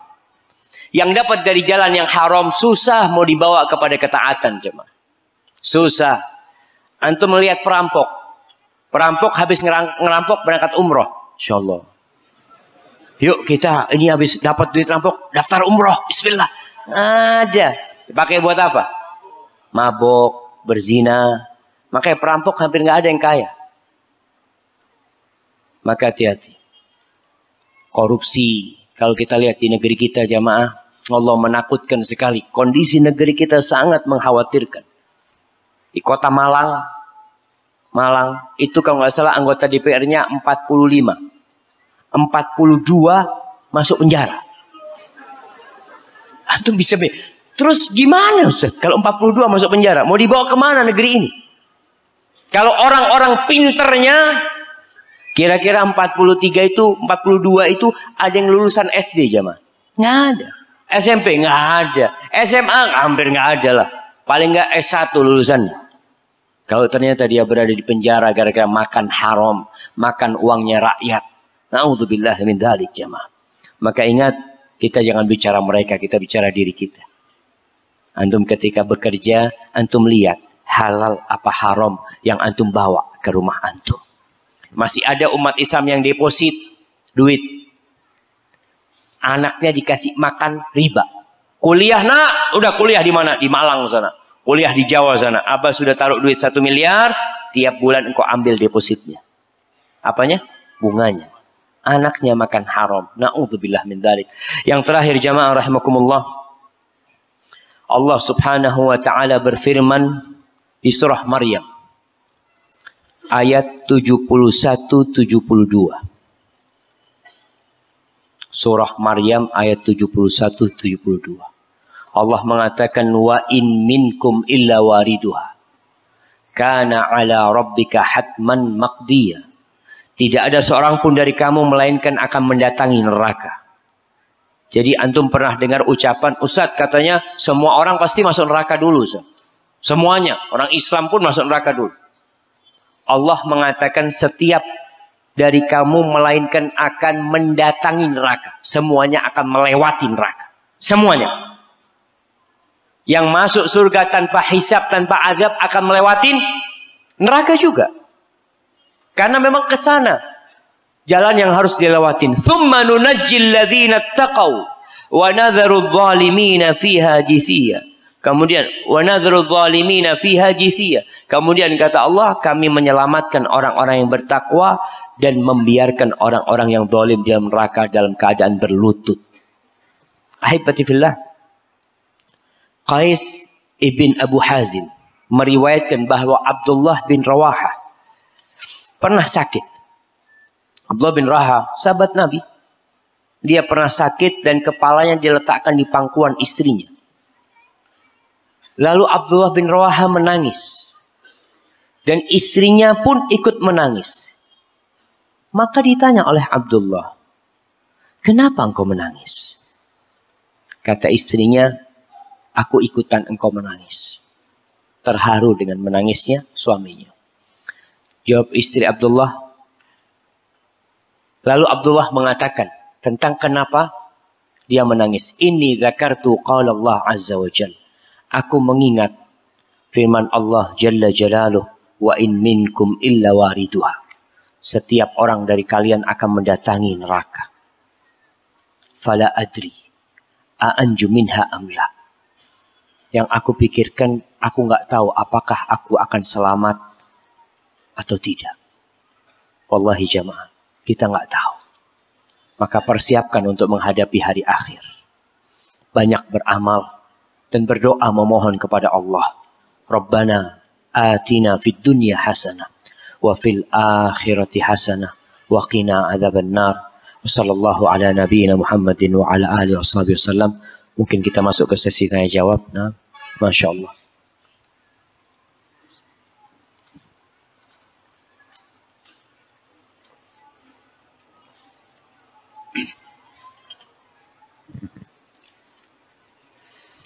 Antum satu-satu kasih. Nah, Assalamualaikum Ustaz. Waalaikumsalam warahmatullahi wabarakatuh. Apa penyebab banyaknya umat Rasul SAW yang terusir dari telaga Rasul SAW? Bukan banyak. Ada di antara umat Nabi SAW yang dihalangi dari mendekat ke telaga Nabi SAW. Para ulama membahas menyebutkan tentang siapa sih mereka. Yang pertama, bisa jadi mereka adalah orang-orang yang murtad di masa Nabi SAW. Yang kedua, mereka orang-orang munafikin yang penampilannya muslim. Ada bekas wudhu di wajah mereka. Mereka sholat. Jadi orang munafik itu ada di masa Nabi SAW. Mungkinkah yang hadir di masjid kita ini semuanya orang mukmin? Bisa jadi sebagian munafik. Coba antum lihat sebelah antum. Nggak kelihatan jemaah. Nggak kelihatan. Tapi nanti pada hari kiamat pun Nabi nggak kelihatan. Tapi kelihatan mereka adalah ada bekas wudhu di wajah mereka, di tangan mereka. Ketika tahu mereka orang munafik, maka mereka dihalau dari malaikat yang menghalau mereka. Yang ketiga, bisa jadi mereka adalah orang-orang pelaku dosa besar. Yang kemudian dihalau. Yang keempat, bisa jadi mereka adalah orang-orang yang melakukan bid'ah yang bisa mengeluarkan dari agama Allah Subhanahu wa taala. Maka hadis ini digunakan oleh para ulama sebagai dalil bahayanya amalan yang tidak diajarkan oleh Nabi sallallahu alaihi wasallam kemudian dilakukan oleh umat Islam. Menakutkan sekali jamaah, karena bicara bid'ah, ada bid'ah yang sampai mengeluarkan dari Islam. Seperti bid'ahnya hululiyah ya. Ada bid'ah yang tidak mengeluarkan dari Islam. Maka kita perlu berhati-hati, makanya beragama hendaklah belajar dahulu. Barakallahu fikum. Bagaimana cara kita agar dapat menyelamatkan orang tua kita di yaumil akhir agar terlepas dari siksa neraka? Wallahi jamaah, kebaktian anak yang paling besar kepada kedua orang tuanya bukan tatkala anak bisa berbagi harta di dunia ini. Ini juga peringatan buat orang tua. Kadang-kala orang tua melihat anaknya miskin, dia jadi benci sama anak. Karena tidak bisa membahagiakan orang tua dari sisi duniawi. Kebahagiaan orang tua terbesar ketika meninggalkan anak soleh. Jadi kalau antum ingin menyelamatkan orang tua antum dari api neraka, jadilah anak soleh. Ini yang pertama. Yang kedua, banyak berdoa buat kedua orang tua antum. Banyak membaca Rabbighfirli wa liwalidayya warhamhuma kama rabbayani shaghira. Yang ketiga, antum hafalkan Al-Quranul Karim. Barakallahu fikum. Antum hafalkan Al-Quranul Karim. Karena anak yang menghafal Al-Quranul Karim, hafalan itu akan berdampak positif kepada orang tuanya. Orang tuanya akan mendapatkan derajat yang tinggi. Akan mendapatkan nikmat yang besar karena anak yang menghafal Al-Quranul Karim. Kemudian yang keempat, banyak-banyak sedekah buat orang tua. Pernah sahabat Nabi Sa'ad bin Ubadah bertanya kepada Nabi SAW bahwasanya ibunya meninggal dunia dan belum sempat bersedekah, belum sempat berwasiat. Apakah berguna kalau aku bersedekah buat ibuku? Tasaddaq anha. Sedekahlah buat ibumu. Yang kelima, menjalin hubungan baik dengan orang-orang dekat bapak ibunya. Menjaga hubungan baik dengan orang-orang dekat bapak ibunya. Baik itu kerabat jadi silaturahim atau teman-teman bapak dan ibu. Karena kebanyakan kita jemaah yang merantau biasanya, dia merantau berangkat ke Jakarta. Ketika orang tuanya masih ada, suka pulang dia ke Binjai. Setelah bapaknya mati, ibunya mati, dia nggak pernah pulang lagi. Padahal di tempat ini banyak teman-teman baik bapak ibumu. Di tempat ini ada kerabat-kerabat bapak ibumu yang seharusnya engkau tetap menjaga untuk kedua orang tua. Oleh karena itu Rasul sallallahu alaihi wasallam mengatakan, inna min abarril birri silatur rajuli ahla wuddi abi. Termasuk kebaktian yang paling puncaknya, seorang anak itu menjaga hubungan baik dengan orang-orang yang dicintai bapaknya. Antum tuh bukan hanya berbakti sama orang tua, sama teman bapakmu berbakti. Perhatikan hal ini. Dan juga untuk pendidikan anak jemaah, dulu anak masih ingat. Ketika anak kecil, abah anak banyak temannya. Biasanya datang habis asar, habis isya datang temannya. Itu anaknya dipanggil. Syafiq, Syafiq, sini. Hai, salaman. Ini fulan. Dikenalkan kita. Ini fulan, ini temannya abah. Ini temannya fulan. Dikenalkan kita. Setiap datang kita dipanggil untuk salaman. Sekarang anak kecil kalau ada tamu bapaknya, masuk dalam, masuk ke dalam sana. Subhanallah. Biar dia kenal dengan teman-teman. Makanya jangan berteman kecuali dengan orang baik. Barakallahu fikum. Amal kita untuk akhirat karena takut akan neraka dan surga. Amal kita untuk akhirat karena takut akan neraka dan surga. Apakah Allah masih menghitungnya? Bukankah surga dan neraka karena ridha Allah? Mohon penjelasannya. Naam jamaah. Rasulullah sallallahu alaihi wasallam mengatakan la yadkhulu ahadukumul jannah bi'amali. Tidak ada yang masuk surga dengan amalannya. Lalu para sahabat bertanya, "Wala anta ya Rasulullah? Engkau pun tidak akan masuk surga dengan amalanmu?" "Wala ana." Aku pun tidak akan masuk surga dengan amalanku. Illa ayyataghammadani Allahu birahmatih. Kecuali Allah membungkusku dengan rahmatnya, baru aku masuk surga.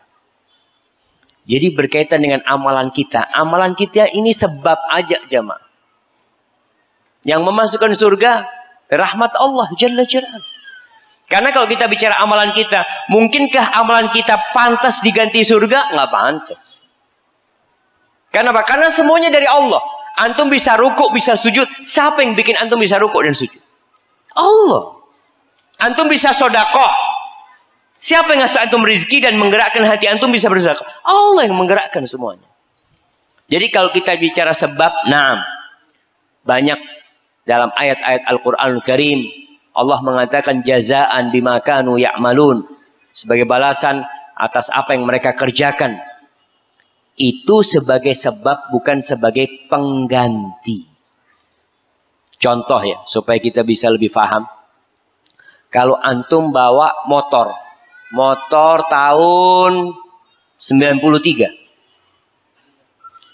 Udah bensinnya pakai bensin campur dorong kadang-kala. Teman antum punya showroom mobil. Antum datang ke sana. Bawa motor antum. Bang, mau tukar bang. Kata sahib antum pilih mau yang mana. Akhirnya antum bawa mobil apa jamaah? Mobil Alphard. Antum naik. Antum sampai rumah ngomong sama istri. Alhamdulillah. Antum dapat dari mana? Tukar motor. Motor yang mana? Motor yang biasa itu. Tukar ini. Mungkinkah ditukar? Nggak mungkin. Terus kenapa dia kok dapat? Karena yang punya toko kesian sama antum. Iya jamaah. Kita nggak bakal masuk surga dengan amalan kita. Kecuali Allah kesian sama kita jamaah. Maka bagaimana kita minta kasih sayang Allah? Kenapa kita senantiasa mengatakan Rabbighfirli warhamni ya Allah. Ampuni aku, kasih sayangi aku ya Allah. Dan ini juga sebagai peringatan buat kita agar kita tidak sombong dengan amal soleh kita. Tidak ujub dengan perbuatan yang kita lakukan. Karena sejatinya kita masuk surga karena rahmat Allah Jalla Jalaluhu. Barakallahu fikum.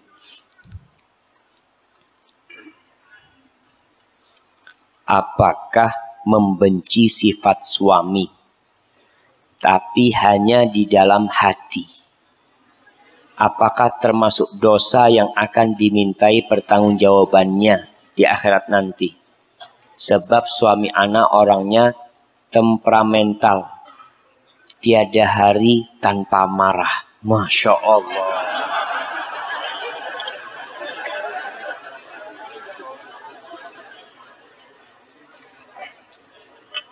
Jamaah, cinta dan benci tidak bisa dipaksakan. Tapi kita bisa mengarahkannya. Bencilah yang dibenci Allah. Cintailah yang dicintai Allah. Bangunlah cintamu di atas ketakwaan. Istri yang benci sama suaminya karena kelakuannya, nggak apa-apa dia benci. Nggak bisa dipaksa dia untuk mencintai suaminya juga. Tapi tetap sang istri dalam kebencian itu, dia berbakti sama suaminya. Dia melayani suaminya. Walaupun dia nggak suka sama sifat suaminya.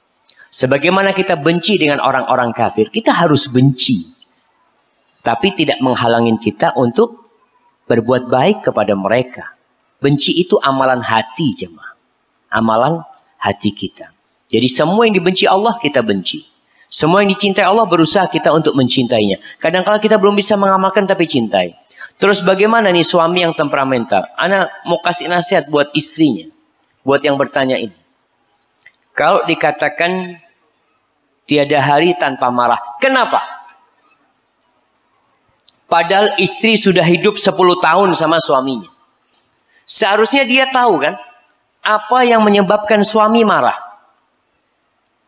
Jadi cari tahu, ini suami Ustaz, masalah remeh aja marah Ustaz. Kadang-kala anak telat, bawa teh sama dia minta teh.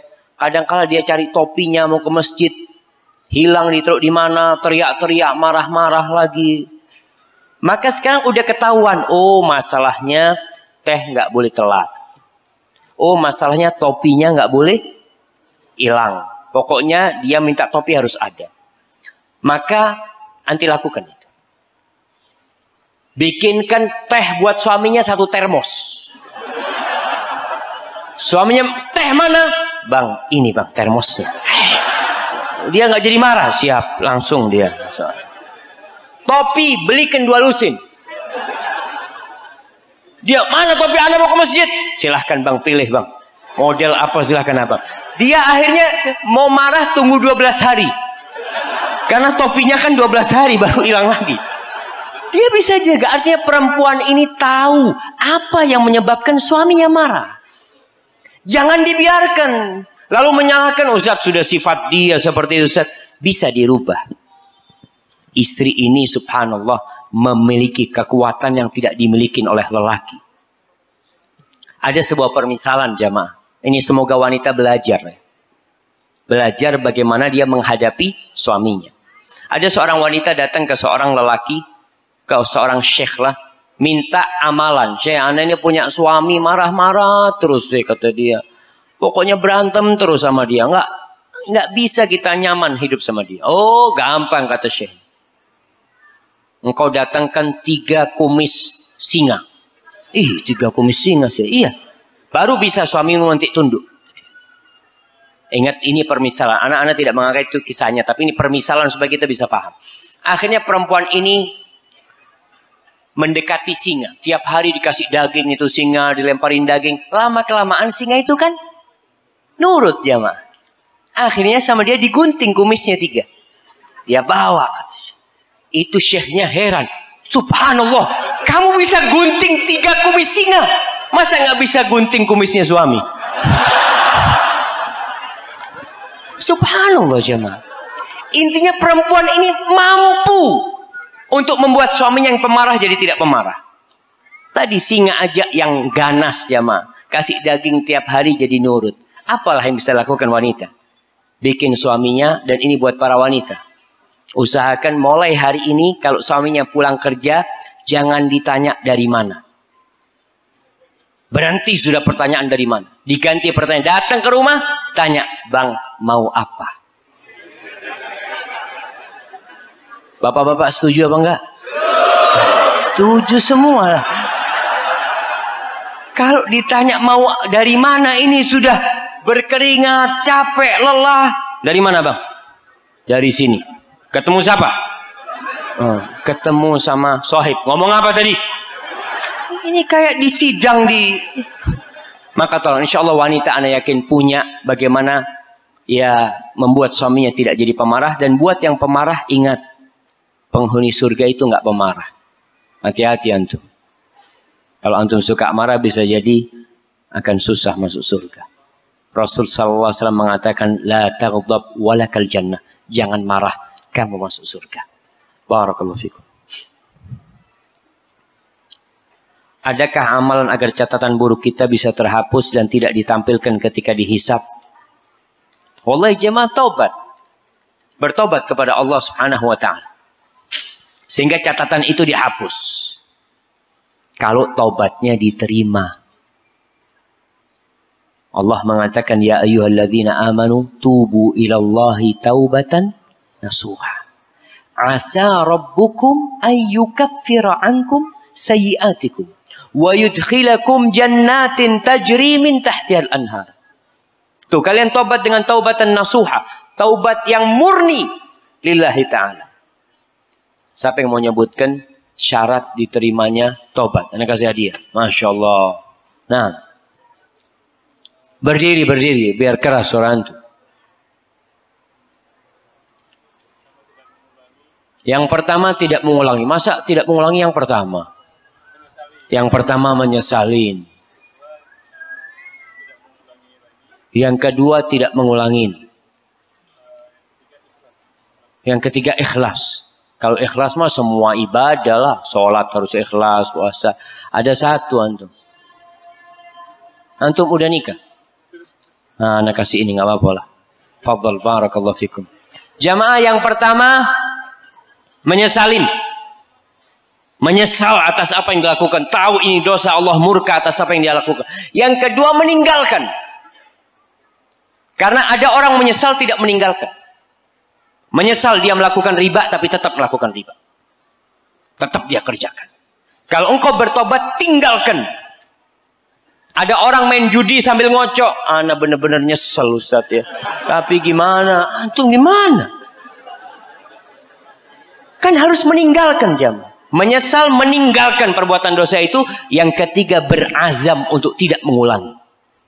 Selesai? Belum selesai. Kalau urusan itu urusan dengan manusia, antum harus minta dihalalkan. Pernah ngambil hartanya fulan, pernah nipu fulan, pernah mencuri. Nih, yang anak-anak muda waktu SMA beli di kantin terus nggak bayar. Antum bakal ditanya, wallahi jamaah. Antum bakal ditanya. Kadang-kala kita merasa ramah, oh Ustaz, cuma tempe goreng satu Ustaz. Nah, sekarang antum bisa bayar. Di akhirat nggak bisa antum bayar. Antum cari tahu. فَمَنْ يَعْمَلْ مِثْقَالَ ذَرَّةٍ خَيْرًا يَرَهُ. Barang siapa yang berbuat kebaikan sebesar dzarrah, semut kecil, dia akan melihat balasannya. وَمَنْ يَعْمَلْ مِثْقَالَ ذَرَّةٍ شَرًّا يَرَهُ. Antum jangan tempe. Antum lebih kecil dari tempe yang antum ambil. Antum akan melihat balasan atas keburukan yang antum lakukan. Karena hak manusia ini dibangun di atas sifat kikir, jamaah. Maka tolong urusan taubat ini, kalau urusan bersama Allah selesai. Urusan sama manusia ini harus minta dihalalkan, minta maaf sama dia. Yang suka ngomongin orang lain, yang suka gibain orang lain, yang mencaci orang lain, antum minta maaf. Hati-hati, kemudian nanti pada hari kiamat antum jadi orang yang bangkrut. Banyak ibadah hajinya, umrohnya, sodakohnya. Tapi ternyata banyak orang yang antum sakiti dalam kehidupan ini. Sehingga mereka akan menuntut kepada antum. Barakallahu fikum. Ustaz, ana ingin bertanya perihal. Bolehkah seorang suami menceraikan istrinya yang tidak ingin sholat? Meski sudah diperingatkan berkali-kali. Begitu pula sebaliknya. Bolehkah seorang istri meminta cerai kepada suami bila suami selalu membantah untuk diperingatkan sholat? Jazakallah khairan. Wallahi jamaah, disinilah antum harus sadar. Kenapa ketika mau menikah disuruh memilih. Nggak sembarangan. Ketemu di jalan, cocok, bismillah, nikah. Ketemu di pasar, cocok menikah. Ketemu di kantor, cocok menikah. Nggak seperti itu jemaah. Karena rumah tangga ini antum sedang bersama-sama mau masuk surga sama mereka. Gimana kalau suami tidak sholat, padahal awal yang dihisab pada hari kiamat sholatnya? Gimana punya istri yang tidak sholat? Awalu ma yuhasabuhu bihil abdu yaumal qiyamah as-sholat. Sholat yang pertama dihisab. Terus engkau punya pasangan hidup yang tidak sholat. Maka yang pertama, nasihat ana buat suami atau istri yang punya pasangan hidup tidak sholat, bertobat kepada Allah. Karena engkau telah melanggar wasiat Rasul SAW. Nabi nyuruh milih yang agamanya baik, engkau tidak gubris. Kasih nasihat sama Nabi, pilih yang akhlaknya mulia, agamanya baik. Engkau pilih yang gajinya tinggi, yang wajahnya tampan. Setelah engkau dapat hidayah, bingung gimana suami nggak sholat, maka istighfar, bertobat kepada Allah. Yang kedua, diperbaikin pasangan hidupnya. Kalau sudah mentok nggak bisa diperbaikin, ceraikan. Ustaz, kasihan sama anak-anak. Waman yattaqillah yaj'al lahu makhrajan. Barang siapa bertakwa kepada Allah, maka Allah akan berikan jalan keluar buat dia. Seorang wanita yang gugat cerai karena suaminya tidak sholat dan sudah diperbaikin, Allah akan diberikan kepada dia jalan keluar. Bagaimana anak-anak dapat bapak yang tidak sholat, jamaah? Bagaimana masa depan dia? Tapi yang jelas yang pertama tadi istighfar dan bertobat kepada Allah. Jadi gugat cerai boleh buat wanita kalau suaminya memang tidak beribadah kepada Allah, nggak sholat. Karena sholat ini tiangnya agama. Barakallahu fikum. Assalamualaikum Ustaz. Ana mau bertanya, apakah di alam barzah nanti kita bisa bertemu dengan orang tua kita atau keluarga dan teman-teman kita? Jazakallah khairan. Al-Imam Ibnul Qayyim menjelaskan bahwasanya alam barzah adalah alam yang gaib. Dan kita tahu semuanya. Orang di dunia ketika berziarah ke kubur, kemudian orang yang di dalam kuburan itu kenal sama dia ketika hidup di dunia. Wa idza sallama alaihi radda alaihi salam. Orang itu akan tahu dan menjawab salam. Kehidupan barzah ada penjelasan di sana, mereka saling berziarah. Jadi wallahu a'lam dengan kehidupan di sana. Ada yang mereka istirahat, menikmatin tidurnya, istirahat dia sambil menunggu kiamat. Dan ruh itu alamnya berbeda sekali. Maka wallahu a'lam. Adapun saling berziarah, Anda pernah membaca penjelasan tentang mereka saling berziarah di sana, tapi ada kondisi-kondisi yang berbeda. Karena di alam kubur itu ada nikmat, ada azab. Fir'aun, an-naru yu'raduna 'alaiha ghuduwan wa 'ashiyya. Tiap hari ditampakkan neraka kepada keluarganya Fir'aun. Gimana mau ziarah dia, jemaah? Mau ziarah kemana dia? Maka ada azab, ada nikmat kuburan. Hadza wallahu a'lam bissawab. Apakah dosa berzina tetap diperhitungkan di akhirat meskipun saya sudah bertobat? Hidup saya penuh ketakutan dan kecemasan sampai bolak-balik rumah sakit karena takut Allah tidak mengampuni dosa kita. Nah, kalau bicara dosa zina ini, engkau harus takut dengan dosa itu. Engkau harus bertobat dengan tobat yang sebenarnya. Mantab taballah alaih. Bersama bertobat, Allah akan menerima tobatnya asalkan taubatan nasuha. Tapi tetap harus takut tidak diterima. Kita berharap Allah menerima, tapi kita juga nggak GR. Oh, insya Allah dosaku sudah diampuni. Siapa yang tahu? Antum ingat dengan wanita yang berzina di masa Rasul Sallallahu Alaihi Wasallam. Dia datang dengan perutnya buncit, hamil dari zina. Dia mengatakan, ya Rasulullah, inni hubla minaz zina fatahhirni. Wahai Rasul Sallallahu Alaihi Wasallam, aku hamil karena zina. Tolong sucikan aku. Lalu kata Nabi Sallallahu Alaihi Wasallam, engkau pulang. Sampai melahirkan. Dalam masa 9 bulan dia mengandung. Dia dihantui dengan dosa zina tersebut. Setelah anak itu lahir, dia gendong itu anak, dia bawa kepada Nabi SAW. Ya Rasulullah, udah lahir ya Rasulullah. Tolong sucikan aku ya Rasulullah. Kata Nabi SAW, ardi'i. Engkau susui dia. Sampai kau sapih dia. Disusui sama perempuan ini. Dan dosa zina itu terus menghantui dia. Sampai ketika anak itu sudah bisa makan. Sudah bisa makan roti. Digendong itu anak bawa kepada Nabi SAW. Ya Rasulullah. Dia sudah bisa makan, gak butuh lagi susuku Nabi SAW. Ini anaknya, tolong sucikan aku. Akhirnya wanita ini dirajam. Jamaah. Setelah dirajam sampai meninggal dunia, Rasulullah SAW mensolatin perempuan ini.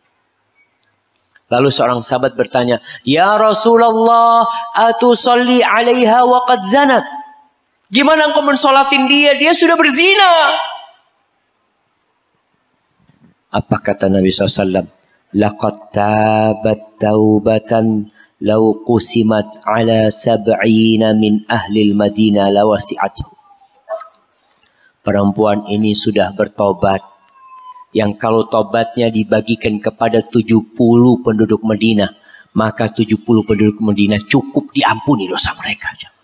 Dengan tobatnya seorang wanita pezina. Maka bertobatlah kepada Allah. Apakah harus dengan diri kena rajam? Tidak. Engkau sembunyikan dirimu. Engkau terus beristighfar. Perbanyak amal soleh. Dan semoga Allah menerima taubatmu. Barakallahu fikum. Apakah beban amar ma'ruf nahi mungkar akan dipertanyakan kepada setiap muslim? Naam jemaah. Pokoknya segala perintah Allah yang kita diperintahkan untuk mengamalkannya, lalu kita tidak mengamalkannya, akan ditanya.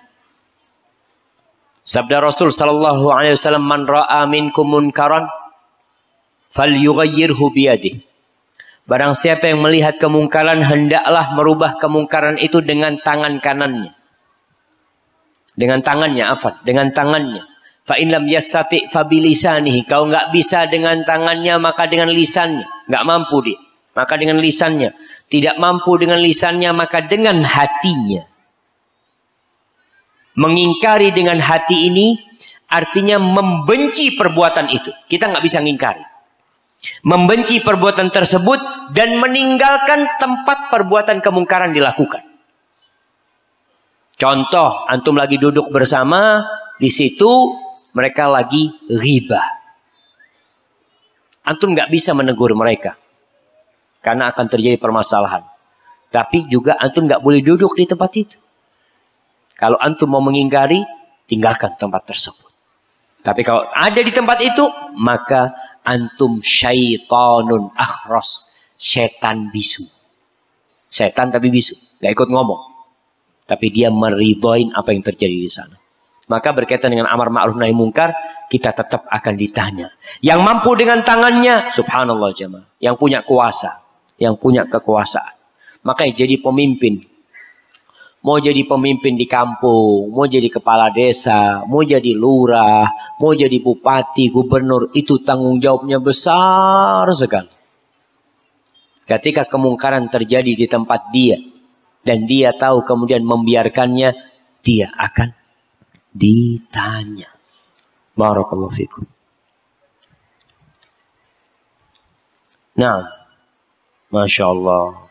Sekarang gantian anak yang mau tanya. Pertanyaannya,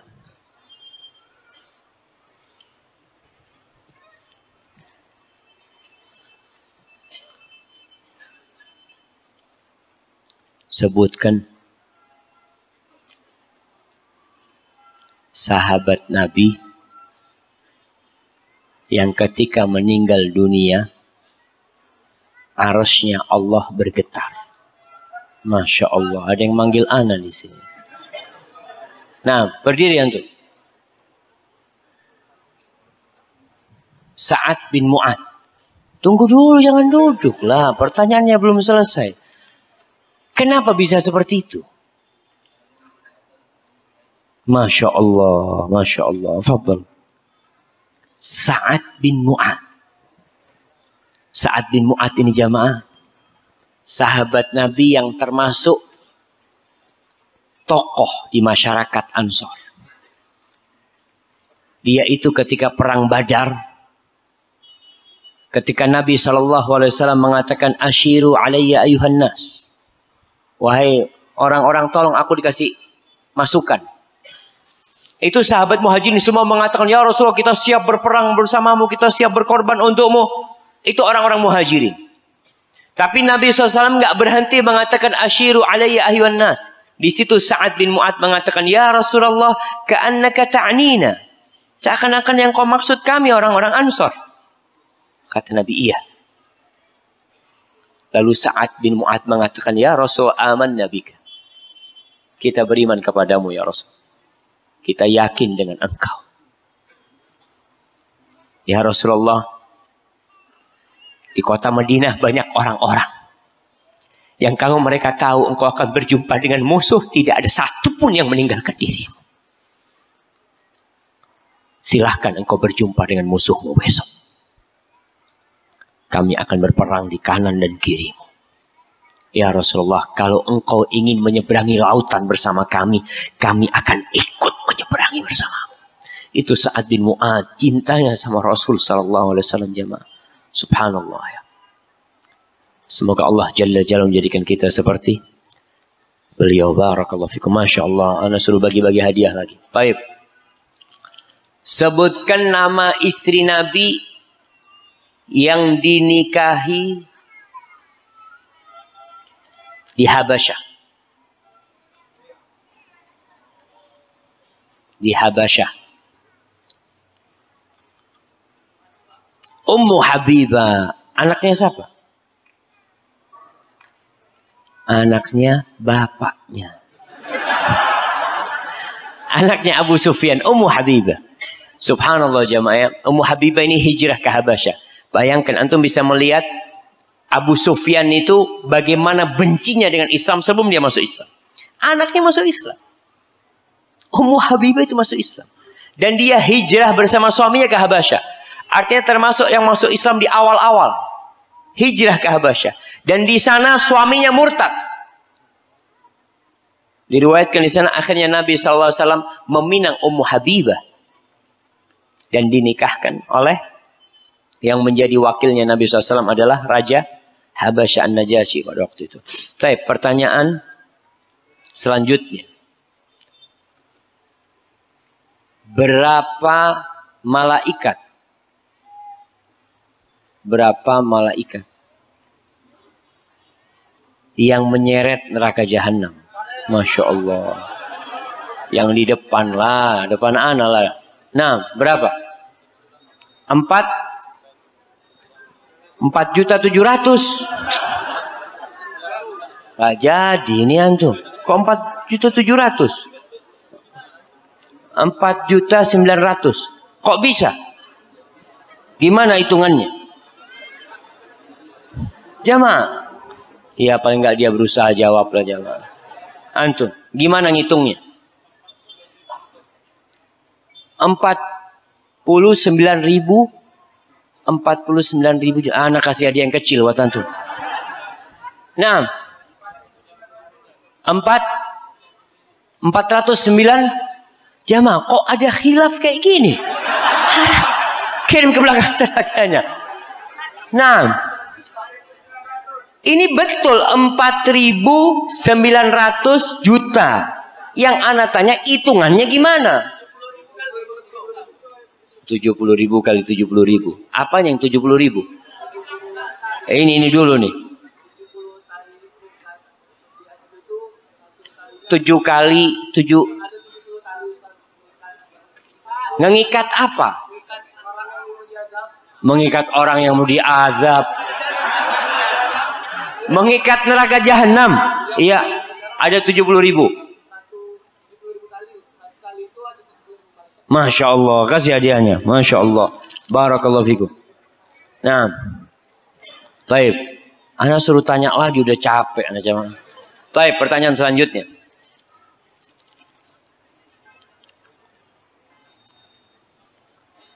Sebutkan pintu surga itu ada 8. Sebutkan 5 nama pintu surga.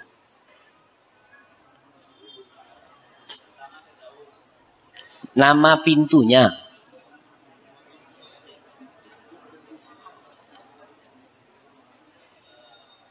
Ana kasih tahu ada pintu sholat. Pintu Ar-Rayyan, pintu orang puasa.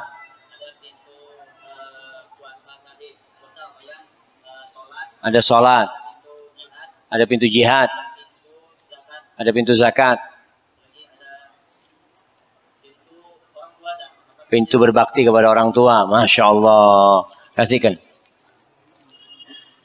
Baik. Pertanyaan selanjutnya. Sini belum dapat hadiah.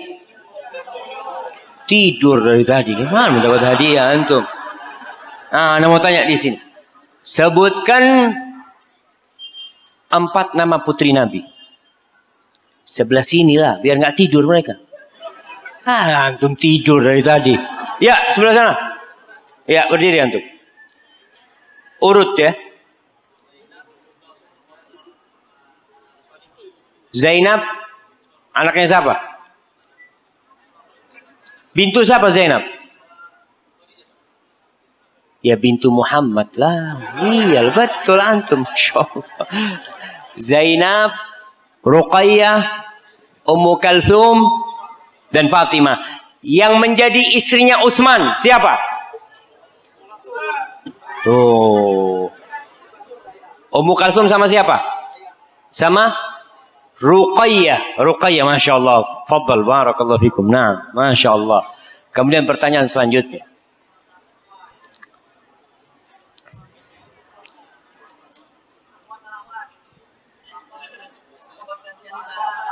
Ahwat, masa mereka suruh teriak-teriak? Biar suaminya yang dapat hadiah. Baik, mana yang istrinya ada di atas? Angkat tangan. Oh, Masya Allah, Masya Allah. Antum, ana tanya sama antum. Kalau nggak bisa jawab kesian, nggak dapat hadiah istri antum. Pertanyaannya, siapa pengarang kitab? Tenang. Kayaknya susah pertanyaan. Janganlah jemaah. Anda rubah pertanyaannya. Sebutkan. Anda minum air dulu ya.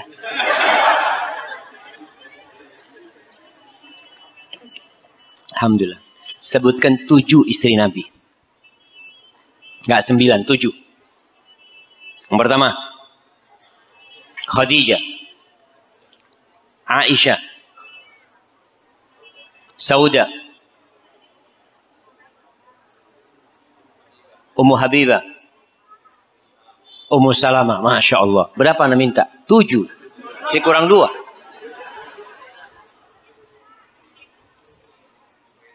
Juwairiyah. Siapa lagi? Zainab. Zainab ada 2. Masya Allah. Barakallahu fikum. Ini buat istri antum. Ini baju orang laki. Mana yang buat akhwat?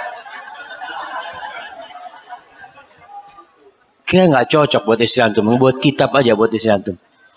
Jamaah. Ini ada 15 peci. Gimana antum baginya? Baik, nanti bagikan biar panitia yang bagi. Saya pertanyaan terakhir. Pertanyaan terakhir jamaah. Apa yang dimaksud dengan hisab yang mudah? Berdiri.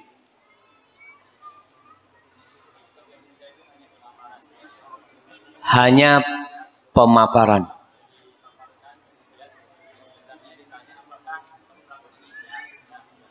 Setelah itu diampuni, masuk surga. Barakallahu fikum. Masya Allah. Kirimkan ke dia. Taib jamaah. Itu yang bisa anda sampaikan. Apabila yang anda sampaikan benar itu dari Allah Jalla Jalaluh. Kalau ada yang salah dan kurang berkenan itu dari diri anda pribadi, Allah dan Rasulnya terbebaskan dari kesalahan itu. Subhanakallahumma wa bihamdika. Ashhadu an la ilaha illa anta astaghfiruka.